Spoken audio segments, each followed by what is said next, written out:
Hey everybody, it looks like Chico Crypto believes that Binance is next.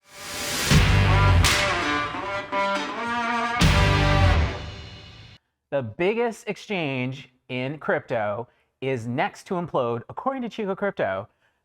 So he claims there's 100% proof, according to the title of the video anyway. So he gets into all the details in typical Chico Crypto fashion, where we dig down the rabbit hole into the conspiracy theory that surrounds Binance. Now, of course, Chico is very clear that he does not like CZ, he does not like Binance, all because of the history that the exchange has, and I can understand that. Regardless, let's see if this is actually 100% proof. Let's see if Binance is really next, because it's hard to believe. If that happened, who knows what else is going to happen next in the crypto space. So let's go into it and let's see if we really do believe that Binance is going to be next. And if you agree that it's 100% proof, let us know in the comments. So let's get into it.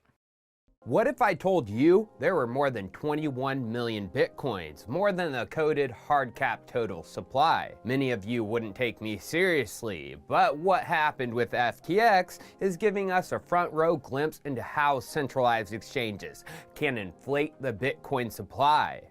True, unfortunately.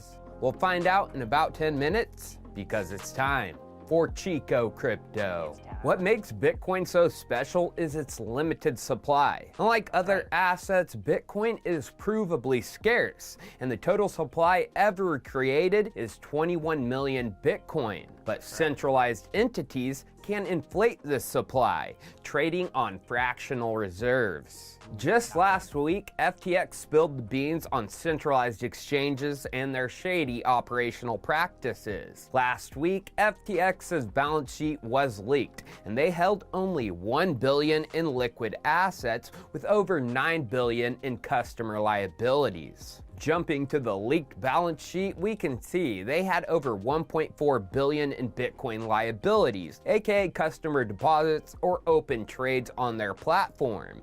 Yet they didn't hold a single one. There wasn't a single Bitcoin in the asset section. This means FTX worked on a fractional reserve model. They were using customer funds to allow them to make risky bets in the crypto markets. And it's highly likely many customers who bought Bitcoin or other assets on the FTX exchange were just buying and... Let's pause right there. Yeah. So, fractional reserves, if you're into crypto, you know what that means. That means basically where they are not actually holding all the money you think is there. So if you deposit, and this happens, by the way, with all the banking systems. If you log into your online banking right now and you see like $100 that's on your bank account, guess what? It's not actually there. They have taken your money and have actually sent it off somewhere else. They've put it into some kind of investment vehicle, the same way it was done with FTX. So this isn't unique to crypto. This is actually how the whole existing financial system works.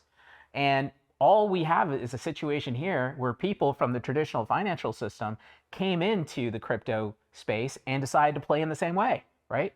Using the same kind of rules that the existing system works on. This is why crypto exists, though, is to get away from those rules, is to get away from this whole fractional reserve system.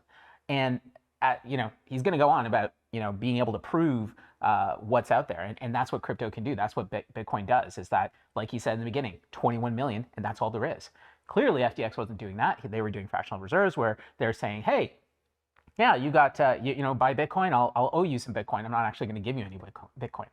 Crazy. Absolutely the antithesis of what the space is all about. And it really bugs me how, like, when you look at the news headlines and everything, and how this is crypto this, crypto that, and all related to FTX, these guys are not it. Like, this is like somebody crashing your party and then saying that they were one of the guests. These guys did not operate on any of the principles of what crypto is really about. They basically hijacked what's trying to be accomplished in crypto, which is getting away from fractional reserves, actually having ownership over real assets, and being able to not have this kind of stuff be able to happen, right? But unfortunately, because of technological issues today, and because of greed, of course, you got characters like this that have come in and basically hijacked the whole thing. So he's on point. I agree with Chico up to this point.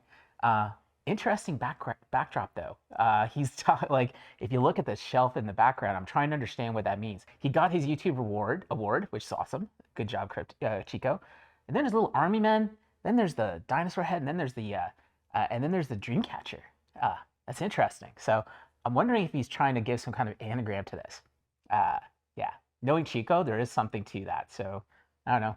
Leave your comments below if you think that there's some kind of meaning to what's going on in the background with Chico's video. But I haven't figured it out yet. But anyways, let's keep going. Which FTX didn't have the reserves for, which means FTX was inflating the Bitcoin supply. Although this practice of fractional reserves goes all the way back to the early days of Bitcoin. From 2011 to 2013, the now infamous Mt. Gox, Bitcoin's first big exchange, was operating on the fractional reserve model, which if we check out the chart, we can see the huge discrepancy between their actual balance and what they should have had for their cut. Look at that chart. That is brutal. Yeah, simply put, look, like, you can see the chart where everybody's put in all this Bitcoin in the system. They're into the thousands and thousands. Meanwhile, the actual reserves are depleted to nearly zero. They literally were just taking whatever you were depositing and taking it out of the exchange for themselves. That's crazy. And this is exactly what's happening to FTX. And this was over 10 years ago. This was happening 10 years ago, and here somebody else comes along 10 years later and does the same thing. Unreal. But once again, greed bit us in the ass. And I think that if we can actually move technologically in the right direction, we can avoid this kind of stuff happening. And we can, and again, not your keys, not your crypto. Everybody from the Mt. Gox case understood that lesson. When Mt. Gox went down, Magic of the Gathering is the name, is actually what that stands for. When all that went down, everybody learned their lesson then. And so those were the OGs back then. Today, all kinds of new people have come to the space. They didn't know that. They didn't learn that lesson. And they just kind of used crypto like they used the internet and thinking that it was just going to work the way it should, not realizing they were just walking right into typical old financial system trap. And here we have the same thing happening. It's terrible. And these are the kind of things that we need to remove from the space. We need to have rules without rulers. We need to stop having centralized exchanges doing this kind of stuff. So the only way to do that, though, is for us to have better options. We have to have more options. We have to have more choices about where we can be able to do exchange with our assets, right? So yeah, this is amazing. This chart just is wow, wow. And I hope that this sears into your brain so you understand this is what's going on when you go to centralized exchanges. This could be what's going on when you go to centralized exchanges, but the best thing to do is simply to keep your crypto on your keys.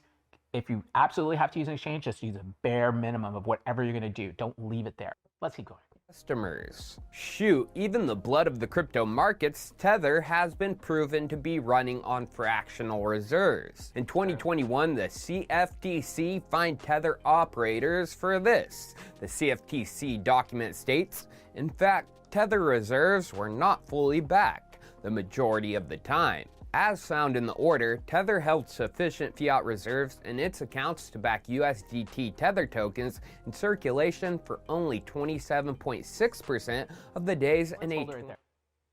So what he's saying is true. They weren't holding their full reserves. However, I know the backstory to this because I was there in terms of like knowing what happened around that time. Right about that time is actually when Tether had a huge account that had, I think it was $180 million or $160 million seized.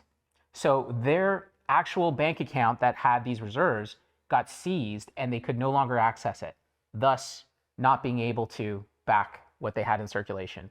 That's a banking problem. It wasn't because of Tether per se, unless the bank did it because they were worried about what Tether people were doing, which is probably likely.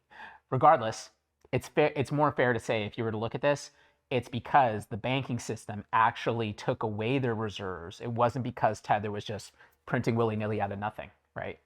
Important to note, 2016, 2018, that's what was going on. I know because I actually got caught up in that at one time, dealing with Tether at one point. I know that was the issue back then because it was all over the headlines back then. But if you weren't into crypto back then, you don't know it and you don't have the context to this. So thought I'd just give you that little tidbit, a little bit nugget of history. So let's keep going. 6-month sample time period from 2016 through 2018. And even today, we are finding out more big-name centralized entities are operating the same way. From this SEC document versus BlockFi, we can see under the section BlockFi, how could you? Presented the level of risk and the BIA investment opportunity. They say, beginning at the time of the BIA launch on March 4th, 2019, and continuing to August 31st, 2021, BlockFi made a statement in multiple website posts that its institutional loans were typically over-collateralized, when in fact most institutional loans were not. Approximately 24% of institutional crypto asset loans made in 2019 were over-collateralized. In 2020, approximately 16% were over-collateralized. And in 2021, approximately 17% were over-collateralized. It's no wonder BlockFi is now going to be filing for bankruptcy soon as this FTX contagion spreads. Hold it right there. Yeah, so BlockFi, what they did there, I understand the issue with over-collateralization. So essentially, back from the days when I used to, like where I started in BitShares, it was always a big contentious issue with the fact that the protocol required all the backing for being able to generate what were called smart coins back then, required over 200% collateralization. So that meant that if you wanted to be able to create a smart coin, you had to put 200% of whatever the value was that you were trying to create. And that was meant for when the price would go up and down, you would still, that collateral would be able to work through those changes. And and that was on the protocol, so nobody could do anything about it. The result? Nobody was making smart coins. Nobody would want to put in that much collateral because it was just too much to be able to create these smart coins. Meanwhile, centralized entities, they're putting in like 24, then it goes down 16, down 17, like down to 16, 17% of total, like their total reserves are actually over collateralized the way they were supposed to. So clearly they were just riding the fence, and probably for the same reasons. They had lots of growth. Unfortunately, it's led to this situation where they're in the throes of possibly being caught up in the bankruptcies with everybody else. So yeah, I never used BlockFi. I wanted to at one point actually, because they had pretty awesome credit card. They were offering some kind of credit card that where you could be able to earn Bitcoin with your purchases and everything else. Fantastic, love it. Problem, the company itself that's running it, they're doing this, right? So you can't even trust a credit card issuer. Luckily enough, because of all the onerous questions they were asking me, which I thought were too intrusive, which is kind of why we came to crypto for, so that we don't have all our information being shuffled out everywhere. It was too much, so I just stopped the process. I'm not going to do it. Glad that it's funny because it was because of that whole process it stopped me, which saved me, not actually getting a card, and so I wouldn't be caught in this. Because I think I'd be in big trouble now if I saw like my credit card suddenly stop and all my Bitcoin that was there is gone. Crazy. That's not fun. That's not what crypto's about either. I'd love it if somebody who's offering something like BlockFi did something like that with crypto using DeFi protocols, maybe, right? Where everything is happening on the chain, like all the transactions or all the processes are happening on chain instead of backdoor deals like this where we don't know where the collateralization is. It would just be so much better, right? And nobody would have to worry about this kind of thing. They don't do it though because they want to play games like this. It's crazy. And this isn't what the space is about. This is not where we want to go. This isn't the kind of world we want to go towards. So these guys, it's I don't want to sound mean, but good riddance. If this is the way that they're operating, if this is what they believe in, it's good that we're getting these kind of actors out of the space, because in the long term, it means that all the good stuff can grow. Right? So now the money isn't going to go to these bad actors. Instead, the money is going to start to go towards things that actually will grow and make sense and help everybody to build a better world. My 2 cents. Let's keep going. That is why the hero of the crypto industry, oh, here we go. Binance, is making a stand against fractional reserves. He first tweeted this last week. All crypto exchanges should do Merkle Tree proof of reserves. Banks run on fractional reserves. Crypto exchanges should not. Binance will start to do proof of reserves soon. Full transparency. He then upped the ante, tweeting this. Binance published cold wallet addresses and balances for 6 of our 600 coins. More to come, with the balances of certain coins shown below. Then he went even 600 is only 1%. Not something exciting to talk about. News was released that Binance was going to be a guinea pig for Vitalik Buterin's proof of reserve protocol. He is such a saint and savior. Binance would never do any harm. They wouldn't run on fractional reserves like the majority of crypto exchanges. Psh, yeah, right. Oh, here we go. His own mother told him he was a stupid kid. CZ is scum in my opinion, and the dude may have leaked that Binance has been and currently is running on fractional reserves. First, we need to let's see analyze the the proof. tweet from CZ on November 8th, the first day of the FTX debacle. CZ tweeted, 2 big lessons. Number 1, never use a token you created as collateral. And number 2, don't borrow if you run a crypto business. Don't use capital efficiently. Have a large reserve. He said a lesson from what's going on with FTX. Have a large reserve. He didn't say have a fully backed 1-to-1 reserve, but a large reserve. Was this an admission that some of Binance's trading pairs are running on fractional reserves? Well, Binance may have spilt the beans that this is exactly the case. Binance has a proof of assets page where they show cold wallet balances of crypto assets within the Binance exchange. Using the Wayback Machine, which I'll explain why we are using this in a second, and going to November 10th, we can see if we scroll down to Bitcoin Cash, Binance said they have a balance of over 451,000 Bitcoin Cash, and they include the cold wallet which holds the assets. But we can click the arrow to go directly to that cold wallet on the Bitcoin Cash block explorer. Clicking the arrow, it takes us to the wallet and take a look at the balance of Bitcoin Cash, only over 112,000. Now, if you take a look at the website today, they have changed the name from Proof of Assets to Proof of Collateral for B tokens. And if we look at Bitcoin Cash, they now have the correct balance, listed just over 112,000. So you have to ask yourself, where did the balance of over 451,000 come from? That was on the... Okay, Chico. I followed that very carefully. So did you see what he did there? That's not proof of anything. Where did the additional 339 go? BCH, by the way, which is Bitcoin Cash, not Bitcoin. Where'd it go? It went way back to the date that he picked in the Wayback Machine. He actually chose a date in the past where they had 339 Bitcoin Cash, apparently, at some point, right? Or sorry, 400. It was 400, sorry. 400 and something Bitcoin Cash was what the Wayback Machine was showing, right?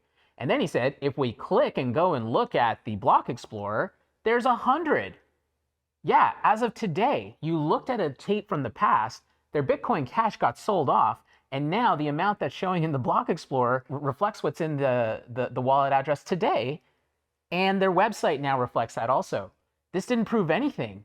I'm actually kind of disappointed that Chico would try to illustrate this as a point of where did the money go.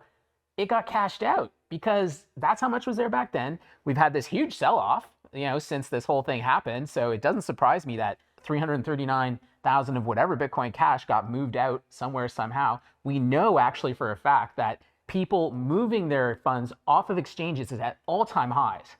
So the fact that it used to be 400 something and now is 100 is right on par with how much activity we've seen with crypto moving out of centralized exchanges. This is actually good news, and it isn't proof of anything, actually. He's only shown what the balance used to be, what the balance is today, and saying, where did it go? Well, people withdrew it from the exchange, and when you look at it today, it's reflecting that. Nothing's happened here. This is a big nothing burger, as Kevin O'Leary would like to say. So yeah, I'm kind of disappointed if this is your proof, Chico, that this is proof of fractional reserves.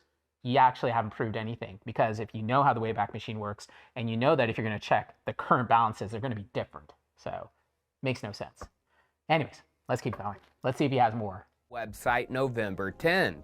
Well, Binance may have accidentally posted their Bitcoin Cash liabilities instead of their Bitcoin Cash reserves. Binance first said had a reserve balance of over 451,920 Bitcoin Cash. That number didn't match their cold storage amount. They changed it to match it. Again, where did that over 451,000 Bitcoin Cash come from? It was a number the employee who entered it got from somewhere. I'm guessing instead of entering the reserve, the employee entered the liability. running on fractional reserves when touting that the exchange doesn't participate in the practice and have full reserves? Why you so bad, Binance? Oh, It come on. doesn't surprise me when the exchange is being investigated for possible insider trading.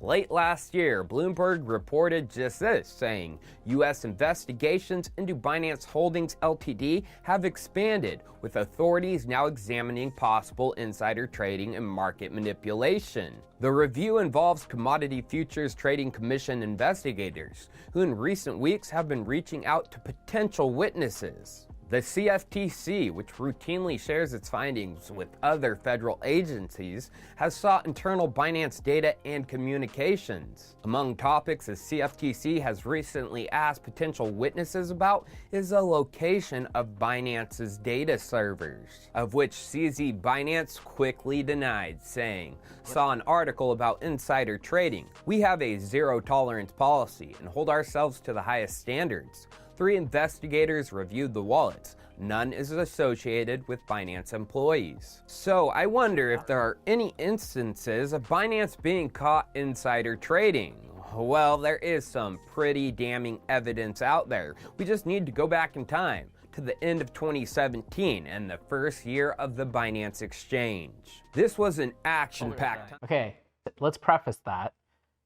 Back to 2017, when the Binance exchange first started, okay, how many startups actually have like all the policies and the security in place to be able to prevent like this kind of thing maybe happening, like where there might be insider trading? In 2017, in terms of the space, it was really wild west at that point. You know, all kinds of crazy exchanges were everywhere. Binance was just one of them at that point.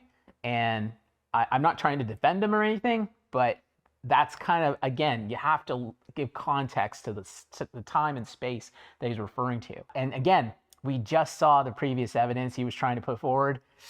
Kind of, you know, already hesitant to believe what we're about to see here.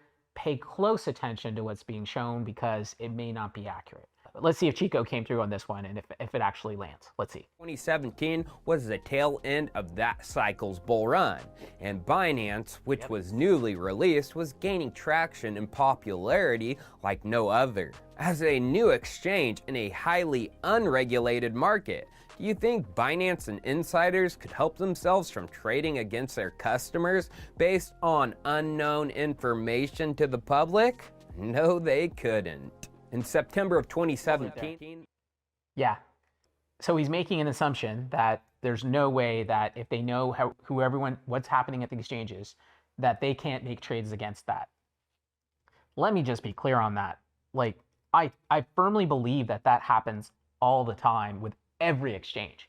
Like, I assume that the moment I go to an exchange to trade something, I fully expect that the people who work there are looking at that. They can see who's put all the deposits. They can see all the orders in a way that you can't, right? And they can see who's making all the moves, which means that they can be able to front run all the trading that's going on their platforms. And the idea that this is something which is highly regulated in the financial world and never happens, it happens, okay? I've been in the financial world. I actually founded a publicly traded company. So I dealt with all these crazy regulations as it relates to public markets and everything else. I've seen it from the other side. I've seen how it all works.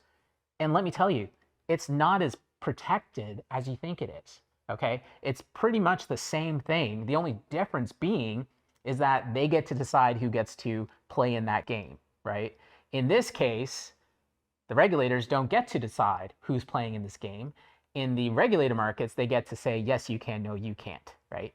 At the end of the day, if there is insider trading, or if that's what's happening with Binance, that's not 100% proof of what Chico Crypto is claiming, that Binance is going to be the next fractional reserve exchange, right? That's not 100% proof, and which this is what was supposed to be about. This seems more like a big smear fest at this point. But if he has proof of insider trading, you know, CZ just said none of their employees would do that. Let's see if there's something else. There were leaked messages from a certain someone, the co-founder of Binance, about a certain crypto project, Walton Chain. Messages I remember Walton Chain. leaked to insiders. Specifically, this message was sent to a strategically important person to the VeChain ecosystem, Jackson Fu. As we can see, it's a screen grab of a conversation with Yihe from WeChat. Now let's see what Jackson said about the message. Just before I sold on Twitter too. everything, it's legit, 100%. The person talking to Jackson then says, "Who's the girl?" Of which Jackson replies, "Yihe." When asked about what the message says, Jackson replies, "Delisting WTC, aka Walton coin." This was insider information about the delisting of a coin on the Binance exchange. Now, why is this so important?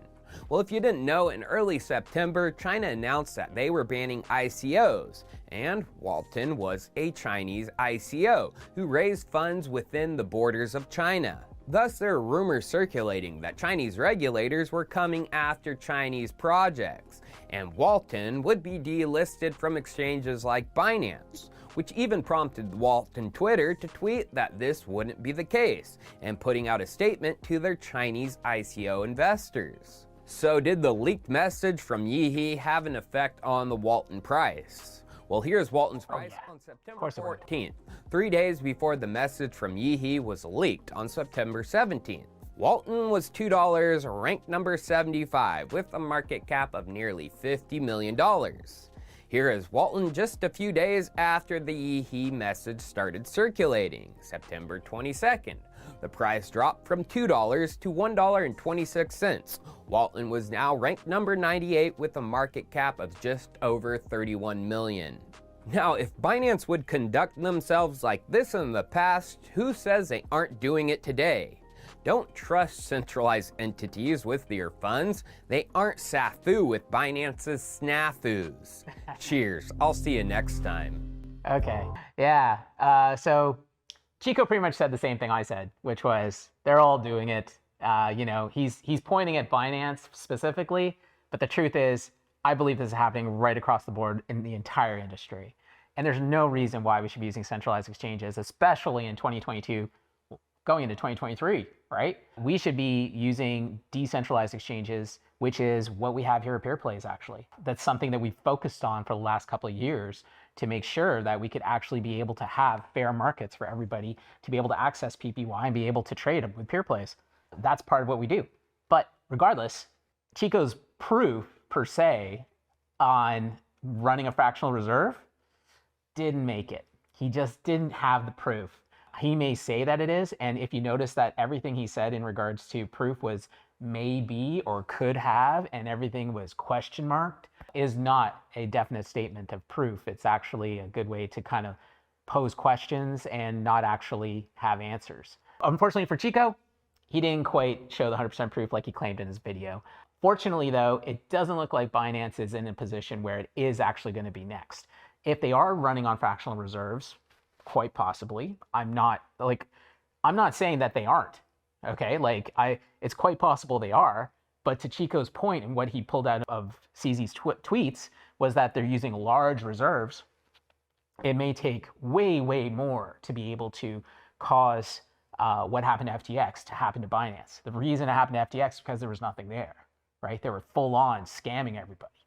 But if Binance has fractional reserves and has large fractional reserves, the possibility of that happening to them is pretty low, right? You got to think about it in terms of risk probabilities. So yeah, Binance now, I mean, this and the proof in terms of the insider trading, 2017, is it happening now? Probably. Is it happening with everybody else? Yeah. So I wouldn't even stick that to them. See, we know Chico doesn't like CZ. It's fair, but it's a good thing, I guess, that he was not 100% proof about this. So that's my take on what Chico had to say about CZ and Binance. If you agree, let me know in the comments. If you disagree, let me know in the comments. I'm all about open and free speech. Be sure to like and subscribe this video. We're going to be doing more reactions like this, and of course lots of other stuff regarding PeerPlays and other things that are coming up in the pipeline, and we'll see you in the next one.